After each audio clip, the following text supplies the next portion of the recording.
Olá, pessoal. Eu resolvi fazer esse vídeo para mostrar para vocês a terceira parte. Vou fazer uma análise agora de falha intralaminar. E eu vou usar um critério, o critério de Rachin. Então, o que eu fiz aqui, eu peguei o mesmo modelo anterior de pós-buckling e agora eu vou criar uma cópia dele, criar uma cópia desse modelo aqui. Eu vou chamar de pós-buckling failure. Justamente porque eu vou aplicar uma condição de controle de deslocamento de forma que ele vá até a falha. Ok? Aqui tem a propriedade aqui, eu vou colocar o material compósito, vou fazer uma edição aqui no material, e aqui essa edição eu vou criar alguns parâmetros para que eu possa fazer uma análise de falha. É a mesma análise pós-buckling feita anteriormente, só que agora eu vou aplicar um deslocamento um pouco mais elevado, de forma que vai haver uma degradação das propriedades do material e ele vai chegar à falha e tudo. Então, vou criar aqui, ó, o modo de falha de compósito, é esse aqui, ó, o Rachin. Tá? Eu vou colocar alguns parâmetros aqui para que a gente possa trabalhar. Então, são valores típicos, né, de propriedades, limites de resistência à tração longitudinal 600 megapascal, compressão vou colocar 300 aqui, no sentido transversal 600, porque a gente está falando de um tecido. Compressão 300 também vou colocar, e de cisalhamento vou colocar 100. Tá? Então são valores típicos aí encontrados na literatura para tecido. Ok? Tá? Aqui como opção, né, eu vou colocar aqui a evolução do dano. Vou inserir alguns parâmetros aqui. Então, aqui o propriedade, aqui eu vou colocar 140, né, que seria quilojoule por metro quadrado, que são unidades compatíveis aqui. Esse aqui eu vou colocar 140 e 70. Então, são valores podem ser encontrados na literatura. Ok? Então, basicamente, eu preciso criar esses parâmetros, né, para que justamente eu possa fazer essa análise de falha. A interface, a princípio, não vou mexer nada, justamente porque eu vou considerá-lo como isotrópico. Depois, num vídeo à frente, eu posso fazer uma análise de falha interlaminar, eu posso usar elemento coesivo. Então, continuando aqui a assembly, a princípio não muda nada, aqui no step vai mudar. Então, aqui no step eu vou inserir alguns parâmetros, né? A princípio, eu vou manter aqui esse time step aqui de 0,3, tá? Então, eu vou editar aqui. A princípio, eu vou manter esse 0,3 aqui, tá? O incrementation, esse aqui eu vou deixar o fator de 1. O mass scaling vou deixar igual. Então, esse aqui, a princípio, não vai ter nenhuma alteração. O que vai alterar agora é a questão dos resultados, né? Então, eu pedi os resultados agora, logicamente, como é uma análise de falha, eu vou precisar aqui criar alguns pedidos, né? Pedidos de cálculo. Eu vou pedir para ele calcular para mim, né? Alguns critérios de falha de compressão, né? A princípio eu vou pedir todos, né? Porque pode ser que esteja alguma região devido à geometria, né? A princípio as falhas vão ocorrer por compressão ou cesariamento. Aqui, mas na dúvida eu vou pedir tudo aqui. Vou pedir o DEG também, que seria a degradação da rigidez do material, do modelo como um todo, ok? E aqui eu vou pedir o que nós chamamos de as reações, né? As reações de apoio, né? Esse aqui basicamente é igual, né? A análise que eu fiz anteriormente, de análise que eu fiz anteriormente, né? Eu já pedi isso daqui, porque foi uma análise vamos dizer assim, uma análise de pós-buckling. Eu já pedi aqui deslocamento e força, né? Então, praticamente é o mesmo pedido, né, de saída para poder levantar a curva de carga por deslocamento. Então, isso daqui não muda nada, né? Ela mantém isso daqui, o João. Muito bem. Agora, o próximo passo aqui, no Interaction, ao princípio, não muda nada, tá? É justamente porque não vai ter falha interlaminar, é só intralaminar. Então, eu vou manter esses tais aqui, né? Depois, numa análise interlaminar, eu poderia colocar aqui uma contato, né, entre a chapa de material compósito para evitar que uma chapa penetre na outra, né? Então, basicamente, esse é nosso modelinho aí, né? Nos vídeos anteriores eu não cheguei a olhar isso daqui, mas a geometria foi criada lá no FEMAP, né? Com a ideia de justamente ter essa coerência aí, né? E as espessuras, das chapas, tá? Então, o princípio, nós não vamos mudar nada aqui no Interaction, no princípio, e aqui sim, aqui vai mudar, né? Então, na condição de contorno, também vai ser uma análise dinâmica explícita, sem carregamento, tá? E a condição de contorno número 4 aqui, eu vou alterar ela, né? Praticamente, como eu vou precisar de mais deslocamento aqui, eu pegar até, vou chegar até 5. Então, vou chegar até 5 aqui. E aí, então, esse aqui eu vou colocar 5. E por quê? Porque é um valor que é razoável para ele chegar até a falha. A amplitude aqui, a princípio, não vou mudar nada, uma vez que nós criamos isso daqui, é uma análise dinâmica explícita, né? Tá. Então, a princípio, é isso daí mesmo, né? A malha, acredito que não precisamos mudar nada, a princípio, e aqui eu vou criar um job. Aí eu posso fazer o quê? Vou chamar de model, post-bucking, failure. E aí eu faço o seguinte, eu vou dar o data check,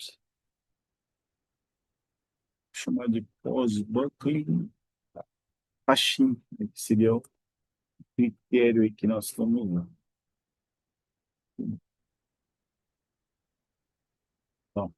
Então, É, sim. Esse job aqui, ele vai pegar esse freio, beleza. Então, vamos fazer o seguinte, eu vou... Ah, tá, eu vou nomear ele, colocar ele em model, para ele ficar certinho aqui, nós vamos ter edit, ele já vai considerar a mesma perfeição geométrica do modelo anterior, porque é uma cópia, né? A princípio, vou dar um data choque aqui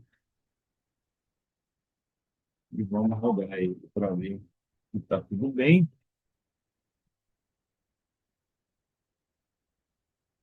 E a gente pode rodar ele para avaliar as regiões, né, onde ele vai sofrer a falha e também para poder levantar a curva, né, curva de deslocamento versus carga, carga versus deslocamento. No princípio, o DataShock aqui completou, agora eu vou rodar. Tá? E agora, como ele vai rodar, né, ele vai demorar um pouquinho para rodar, aí eu vou fazer o seguinte aqui, ó. Eu vou dar uma pausada aqui na gravação, né? E assim que tiver maiores informações, a gente retoma. Tá? Deu uns warnings aqui, depois a gente pode avaliar com mais calma, mas a princípio ele está rodando, né? Vamos aguardar aqui as primeiras informações para que a gente possa ter os resultados, tá? Então, vamos aguardar.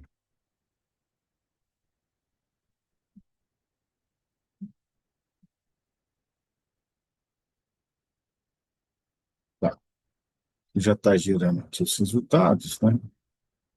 Então, conforme ele for rodando aqui, a gente vai adiantar.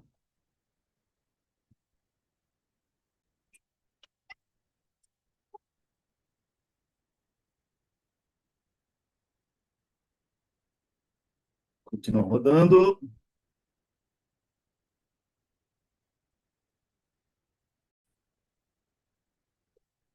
Olá, pessoal. Continuando, nós fizemos a análise e agora finalizou, né? Estou mostrando aqui para vocês os resultados. Rodou até o time step de 0,3 segundos. Análise de dano, que a gente pode chamar de intralaminar. Agora vamos dar uma olhadinha nos resultados. Vou clicar aqui, botar os resultados. É interessante a gente plotar. Eu, particularmente, eu gosto de escolher essa opção aqui de no ads para ficar um pós-processamento um pouquinho mais legal. E aí a gente pode plotar. Nesse caso aqui, ele está parecendo a tensão de Von-Mises, né? A tensão de Von-Mises é uma tensão equivalente que ela é sempre positiva. No caso aqui, eu estou aplicando o deslocamento prescrito, vai induzir tensões compressivas. Então, interessante mesmo a gente olhar aqui são os deslocamentos, tá? Então, está chegando aí o valor de deslocamento, né? Como eu mostrei anteriormente, nós colocamos um deslocamento prescrito, variável, uma análise dinâmica explícita. E a gente pode olhar aqui também, fazer a análise de dano, né? Aqui ele mostrou aqui, tem uma regiãozinha que ele está aparecendo em branco, que seria a interface. Depois, na sequência, eu vou fazer uma análise de dano interlaminar. Eu vou analisar a interface. Eu poderia até colocar aqui, né, escolher todo mundo e remover a interface. Deixa eu ver se eu consigo remover. Remover, pronto. Que a interface aqui como ela foi modelada como material isotrópico, então poderia até tirar aqui do pós-processamento, né? Então eu consigo enxergar toda a evolução do dano, né? Esse critério aqui ele vai falar sobre a falha na fibra. Falha na fibra devido à compressão. Posso escolher outro critério aqui. No caso, tração, né? Tração na fibra. Tem os elementos aqui que sofreram o dano, né, por tração na fibra, de acordo com aquelas propriedades que nós colocamos. Esse aqui é a análise de dano, né, de compressão na matriz, e aqui você consegue enxergar, né, toda a evolução desse dano através, da evolução dos time steps até chegar ao 0,3, onde você tem a máxima, degradação aí das propriedades, máximo dano. Falha, na matriz por compressão, aqui é falha na matriz por tração, né, que seria aqui nessa região, que eventualmente devido a esse comportamento vai trabalhar sob tração, apesar do deslocamento ser compressivo, e que seria a falha por cisalhamento. Bom, mas o que é interessante a gente olhar aqui é a questão da curva, né? A curva de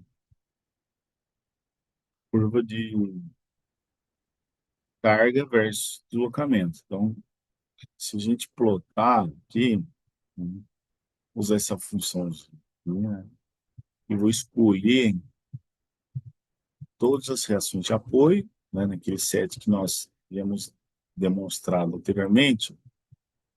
Eu vou pedir a soma de todo mundo aqui, ele vai criar um plot aqui, que ele chamou de xdata1, e depois eu vou criar aqui um outro plot, de deslocamentos.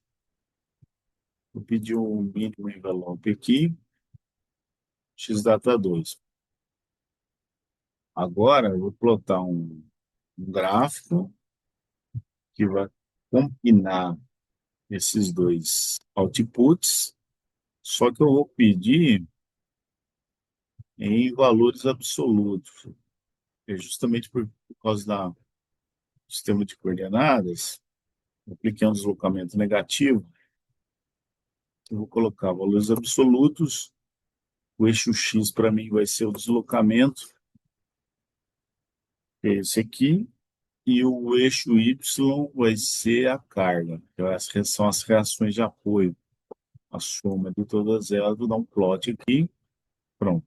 Então essa é a curva, de carga por deslocamento, né? Então ele chega nessa máxima carga aqui, consegue enxergar a região inicial e depois, após flambagem, quando a gente tem a degradação de todas as propriedades, é onde a gente tem eventualmente a falha do material. Eu posso pegar esses resultados e plotar, por exemplo, no Excel, sobre o tempo 47 aqui, eu consigo manipular esse gráfico, né? Plotar ele, de uma forma mais limpa. Eu posso comparar, né, a análise de pós-buckling com a análise de falha e tudo mais, né? Dá para fazer bastante coisa aqui. Então, essa é a análise de falha. Posso alternar o tipo de gráfico, né? Pode colocar esse dispersão aqui. Então, existem muitas possibilidades de análise, né? E o importante aqui é a gente avaliar, né, até quando eu posso chegar em termos de carregamento, né, e deslocamento também, para avaliar a condição de carregamento do meu painel, né? Posso dar uma limpada aqui nesse gráfico, né, colocar ele, por exemplo, até 1 milímetro, um pouquinho mais de 1 milímetro, 1,3 por aí. Ele vai ficar um gráfico um pouquinho mais limpo, é justamente para poder avaliar a região que é mais interessante, né? Deixa eu botar um pouquinho aqui, um pouquinho mais. Então, a ideia, né, dessa análise é justamente esta, né? É você levantar essa curva de carga por deslocamentos, né? E avaliar a questão da estrutura em termos de cargas compressivas, até qual é o nível de carga que eu posso chegar até a falha, né? E que eu consigo enxergar também, né, quais são as regiões mais críticas, né, onde vai haver a maior degradação das propriedades. Então, o próximo vídeo será com análise de falha interlaminar, né, onde eu vou usar elementos coesivos justamente para avaliar a falha agora na interface. Ok? Obrigado.